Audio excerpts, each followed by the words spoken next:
All right, so now we're going to talk about runtime.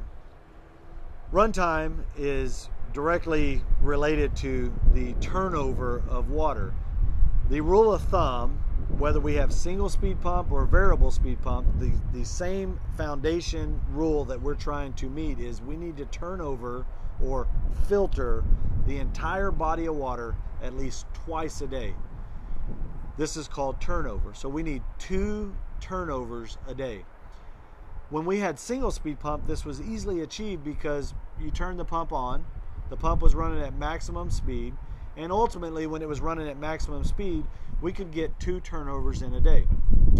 Another rule of thumb that would work when we had single speed pumps is you could always imply that when the sun set in the evening, that was a good number of hours to run the pool. Example, if the sun set at 7:30 in the evening, then you should run your pool about 7.5 hours. And as the season changed, in the summer it's getting dark at 9:30, and in the fall it's getting dark at 5 or 6, we could run our pump that amount of time. As the sun is greater in intensity, it makes us where we have to filter our water more. But then variable speed pump came along. And variable speed pump allows a consumer to slow the pump down. This is great for energy savings, but unfortunately, a key piece that a lot of people miss is when we're running at a slower RPM, we're not getting the turnover or the filtration needed for the water.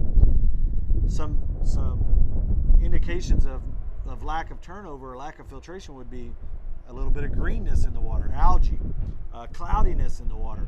These are all signs that the water is not being filtered enough or the turnover is not happening. Now we have variable speed pumps, and variable speed pump lets us reduce the RPMs, the speed of the pump, and this saves us a great deal of energy.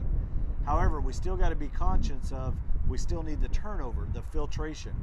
A good rule of thumb is the more you slow the pump down, the longer you need to run the pump.